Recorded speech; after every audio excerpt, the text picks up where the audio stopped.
Nous en sommes donc à l'étape post-prod 5. Et dans cette leçon, nous allons juste réorganiser les différents nœuds que nous avons créés jusqu'à maintenant, histoire de ne pas avoir un arbre nodal trop complexe et de ne plus pouvoir comprendre ce qu'il se passe. Pour cela, Blender nous propose quelques outils pour réorganiser les nœuds et avoir des codes couleurs, histoire de savoir exactement ce qui se passe dans quelle partie de l'arbre nodal. Pour cela, je vais faire un Shift A et tout en bas, dans l'option Layout, je vais choisir Frame. J'ai alors une boîte qui apparaît qui est complètement vide. Je peux la redimensionner comme ceci et je vais ajouter dans cette boîte différents nœuds pour pouvoir les regrouper en une seule action. Ici, par exemple, l'action qui tombe sous le sens, c'est l'effet Bloom que nous avons réalisé dans la vidéo précédente. Ces trois nœuds ici sont directement concernés, ils ne servent qu'à faire l'effet Bloom. Nous allons donc les sélectionner tous les trois avec Shift, clic droit, et je vais les déplacer avec un G dans la frame.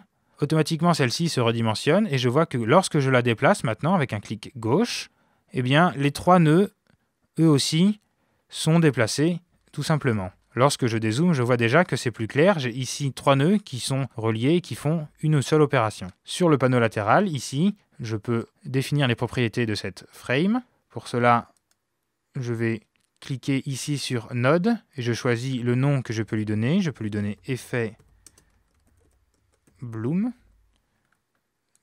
Je sélectionne ce texte et dans l'option Label, ici, je remets Effet Bloom. Ainsi, le nœud s'appelle Effet Bloom, et je vois que dans mon arbre nodal, sous la frame Effet Bloom, j'ai ces trois opérations.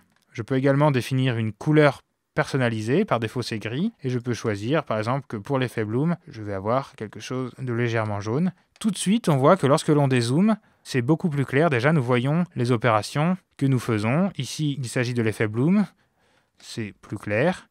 Je peux également faire ceci sur n'importe quel nœud. Si je sélectionne par exemple le mélange pour reconstruire notre image, il s'appelle par défaut Alpha Over. Je peux le renommer en label, en le nommant par exemple Recomposition, comme ceci. Automatiquement, le nœud est modifié. Je peux lui choisir une couleur, comme par exemple rouge, et je saurai que c'est une étape importante. Si je zoome, je vois que j'ai le nœud de recomposition. Ici, nous voyons que nous avons une zone où les fils sont emmêlés, où ce n'est pas très clair. Nous allons donc séparer les nœuds pour avoir des traits un petit peu plus droits et y voir un peu plus clair. Je vais utiliser le node Reroute pour cela. Je fais un Shift, clic gauche enfoncé, et je dessine un trait sur le fil. Je vois alors que j'ai un nouveau petit point que je peux sélectionner. Il ne s'agit pas vraiment d'un nœud, mais juste d'un petit point qui permet de définir le trajet que vont prendre les fils dans notre éditeur de nœuds, et ainsi avoir des trajets un peu plus clairs. Je peux aligner différents nœuds entre eux en faisant par exemple un scale selon l'axe des X et je fais 0. Ainsi, mes deux nœuds d'entrée ici sont parfaitement alignés, je peux les déplacer. Je vais faire pareil avec ces trois nœuds, scale X 0. Je les aligne parfaitement selon l'axe des X et je vais légèrement les déplacer comme ceci.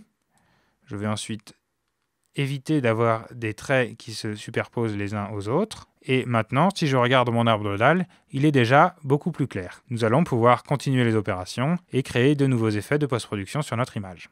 On sauvegarde, File, Save As, Post-Prod 6, et nous passons à la suite.